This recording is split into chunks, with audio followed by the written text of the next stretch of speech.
Борлуулагчдын сургалтанд анхаарах зүйлс.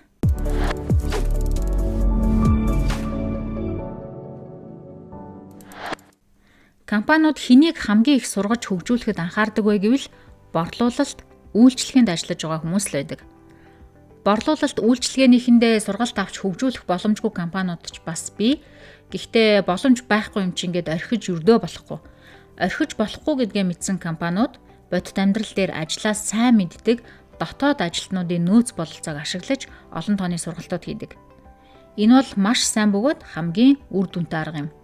Яагаад гэх юм бол эдгээр ажилтнууд сургалт хийх юм бол яг ажилтайгаа холбоотой, яг өөрийн бизнестэйгээ холбоотой жишээ, дасгалуудыг ажиллуулж чадна. Компани бүтээгдэхүүн үйлчилгээг хөгжүүлсэн хүмүүс маркетингийнхан болон удирдлагууд борлуулалтын ажилтнуудаа сургалт хийхэд нэлээд илбэг байдаг. Ийм төрлийн дотоод сургалтуудад нэгэн нийтлэг алдаа байдаг. Энэ нь борлуулагч нартаа орж байгаа сургалтаа тэдний нүдээр анхаарч бэлтгэхгүй зөвхөн өөрсдийнхөө нүдээр бэлтгэдэг. Жишээлх юм бол шинээр гарсан бүтээгдэхүүнээ одоо ингэж борлуулаарай гэж заавар өгөхдөө гаргасан тушаал заавар шийдвэрээ ихэвчлэн танилцуулчихдаг. Эсвэл ийм урамшуул зарлалаа шүү. Гэхдээ яаж ажиллах вэ? Урамшууллын тооцоогоо яаж нийлэх вэ? Харилцагчаас яаж мөнгөө бодож авах вэ гэх мэтчлэн процессын шин чанартай зүйлүүдийг ихэвчлэн хэлж өгöd байдаг. Ийм нөхцөл байдал юунд хүргэдэг вэ гэхээр борлуулагчид танаас сонсон зүйлээ цааш нь дамжуулахтай яг тэр чигээр нь л дамжуулахад хүрдэг. Учир нь борлуулагчид багш биш, тэд бас бүтээгдэхүүн гаргасан эсвэл маркетингийн идэвхжүүлэлтийг сэтэж олсон хүмүүс биш шүү дээ. Тийм учраас тэд ихэвчлэн өгсөн мэдээллийг хүлээж аваад түүнийг борлуулалтанд ашиглан зааварчилгааны дагуу ажиллахад ач холбогдол өгнө. Болж өгвөл захирал удирдлагынхаа хэлснийг зөрчихгүй, дааврынхан дагуу, процессын дагуу ажиллахад хамаг анхаарлаа төвлөрүүлдэг хүмүүс. Манай компани гаргасан энэ бүтээгдэхүүнийг ингэж тайлбарлая, ийм хэрэгцээтэй хүмүүст аваачиж өгье, ийм боломжтой юм байна гэдгийг нөгөө талаас нь хараад өөрийгөө бэлтгэх чадвартай мөн тийм цаг завтай борлуулагчид ховор байдаг шүү гэдгийг та бүхэн анхаараарай.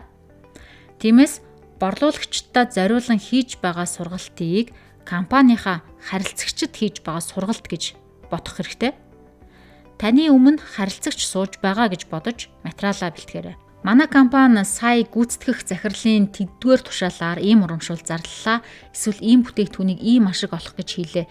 Ийм орлого олох юм шүү гэхээс өмнө харилцагчид ийм асуудал байсан болохоор нь бид энэ асуудлыг ингэж шийдэх бүтээгдэхүүн гаргалаа. За энэ бүтээгдэхүүний харилцагчид өгч байгаа давуу талны юм, үн цэн нь энэ юм а гэж тайлбарлаарай. Гэхдээ энэ нь ийм харилцагчийн хувьд асуудлыг нь шийдээд харин ийм харилцагчийн хувьд асуудлыг нь шийдэж чадахгүй тал бий гэх мэтчлэн яг талбар дээр ажиллах хүмүүстэй зориулсан мэдээлэл өгөхөд анхаараарай. Харилцагчаас ийм үн аваад ингэж урамшууллыг нь тооцож өгөөд ингэж тооцоогоо нийлээрэ гэж зөвлөж заавардах ажлаа 2 дугаарт тавихыг зөвлөе. Борлуулалтанд хандсан сургалтын арга барилдаа шууд ийм өөрчлөлт хийхэд хэцүү байж магадгүй. Тийм учраас бид нар та бүхэнд дараах хэд хэдэн загварыг шууд ашиглаад борлуулалтын сургалтаа хийгээрэй гэж зөвлөж байна. За тэгэхээр борлуулалтын ажилтнуудаа сургахад юуг анхаарах юм бэ гэхээр хамгийн гол нь борлуулалтын ажилтнуудыгаа яг таны юуг заасныг цаашаа хэрэглэгчэд өгдөг гэж ойлгох хэрэгтэй. Тэгэхээр борлуулалтын ажилтнуудын сургалтын цаг гэдэг бол тэр ажилтнуудыг харилцагчтай юу ярьдсан бэ гэдгийг л зааж өгж байгаа юм шиг цаг байх хэрэгтэй.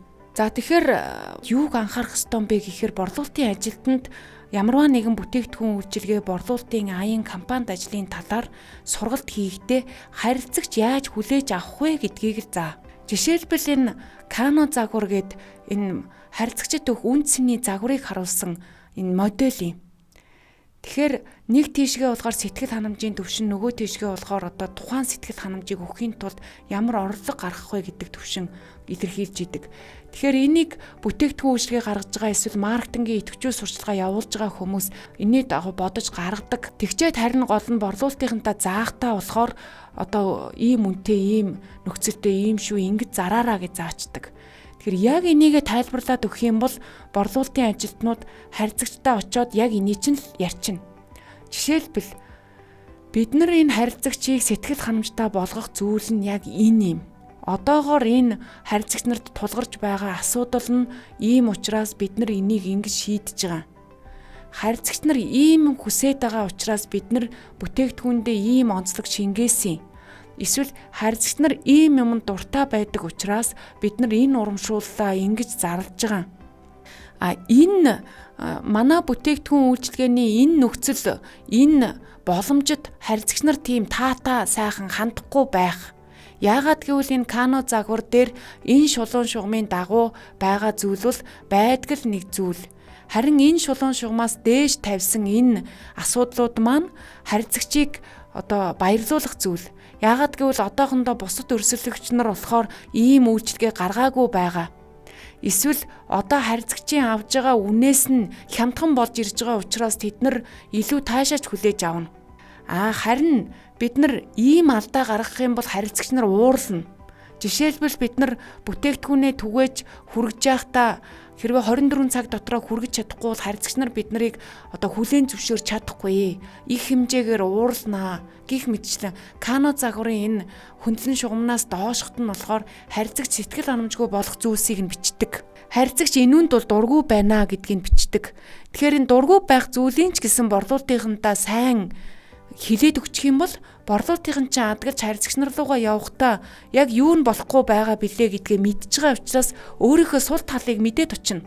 Өөрийнхөө сул талыг мэдээд очиж байгаа учраас өөрөө яг юуг анхаарч яаж ярих, яаж зөвөр ойлгох уу гэдгээ өөрийн бодолтой тунгаагаад шийдлээ олоод очино. За ингээ Кано загвар гэдэг бол харилцагчид таалагдах зүйлийг нь хэлж өгдөг, таалагдахгүй зүйлийг нь хэлж өгдөг. За мөн яах вэ? Ингээд нэг байсан ч байгаагүй ч сонголтын ялгаа байхгүй зүйлсийг бас хэлээд өгж байгаа учраас борлуулалтынхныгаа ингээд мэдлэгээр цэнгэлжиж байгаа. За харилцагчийн value map гэдэг та бүхэнд заасан энэ аргачлал дээр болохоор бид нар ердөөсөө маш харилцагчид ийм толгойн өвчин байгаа. Харилцагч ийм зүйлийг хүсэж байгаа. Харилцагч ийм асуудалд чирэгдэлтэй тулгардаг. Харин бид үүнийг нь ингэж шийдэж байгаа. Ажлыг нь ингэж хөнгөвчилж байгаа. Харилцагч одоо ийм цагаа үрдэг, ийм төвөг чирэгдэл учирдаг. Тэгвэл одоо ингэдэггүй болно. Ийм хялбар амар болно. Хүсч идэг зүйл нь болохоор тэрнийг бид нар ийм байдлаар өгж байгаа. Энэ хүсч идэг зүйлийг нь бол бид нар өгч чадахгүй байгаа. Толгойных нь өвчин бид нар ингэж шийдэж байгаа. Энэ шийдэж байгаа асуудал нь бол бидний хувьд одоогийн шийдэл. Гэхдээ мэдээж төгс шийдэж чадаагүй байгаа. Эсвэл бид нар ердөөсөө энэ хүсчихсэн зүйл толгойных нь өвчнийг шийдчихлээ. Одоо яг ийм темпи, ийм асуудалтай, ийм хүсэлтэй хүмүүс бол манай бүтээгдэхүүнийг баярлаад авах юмаа гэдгийг нь сайн хэлж өгөх хэрэгтэй. Тэгээ харьцагчийн сегментийг аягүй сайн ойлгох хэрэгтэй. Ямар сегментэд зориулсан бүтээгдэхүүн, ямар онцлогт тохирж байгаа гэдгээ ойлгох юм бол борлуулагч нар чинь тэр сегмент рүү очиж борлуулалт хийх юм бэ гэдгээ ойлгодیں۔ Тэгээгүй тохиолдолд ерөөсө гараа зав, зараараа гэсэн, борлуулаараа гэсэн гээд тэгээ бүтээгдэхүүний чинь шаал ондоо тухайн бүтээгдэхүүн хэрэггүй сегментэд очоод танилцуулга хийгээд тэгээд цагаа үрээд идэг. Гэхдээ өдөржин борлуулалтаа хийдэг. Борлуулалтанд яваал идэг. Гол нь үр дүн гардаггүй ийм онцлог байдیں۔ Тэгэхээр яг энэ онцлогийг ойлгуулж аваад тэгээд бодит байдал дээр харьцагч нар маань бидний хэлж та нарт зааж өгсөний дагуу байна уугүй юу гэдгийг сайн ажиглаарай. Хэрвээ энээс өөр шинж төлөв, зан төлөв онцлог мэдэгдэх юм бол биднэрт ирж хэлээрэй. Хэрвээ энэ бидний бодож байгаа таамаглаж байгаа зан төлөв асуудал биш байх юм бол бид бас энэ бүтээгдэхүүн дээрээ эсвэл урамшуулалт дээрээ ажиллах юм шүү гэд ингээ борлуулалтынхан маркетинг болон бодлогын нэгжийнхэн хоорондоо ийм сэтгэл зүйн зөрчил, сэтгэл зүйн ийм гап зөрүү байхгүй ажиллаж чадах юм бол маш үр дүнтэй сайн ажилдгаа. Тэгэхээр яг үүндээ сайхан бүх хийсэн юмний чинь үр дүн борлуулалтынхан л авчрах учраас борлуулалтынхныгаа яг нэгдүгээр ангийн хүүхчгэл бодож бүх зүйлийн зөвлөж тэгээд борлуулалтынхныгаа өөрсдөө мэдээд танилцуулах сурчлагаагаа хийн үз, өөрсдөө мэдээд нэг ийм үнийн саналаа хэвлэж аваад явна үз гэж бодож болохгүй. Энэ бүгдийг бэлдэж өгөх хэрэгтэй. Тэднэрээр ердөөсөө ийм бичиг цаасны ажил хийх гэж хэрэггүй. Яг энэ презентацийг ингэж тайлбарлаараа энэ слайд нь ийм учиртай юм шүү гэд бүр зэвсэглээд гаргах хэрэгтэй.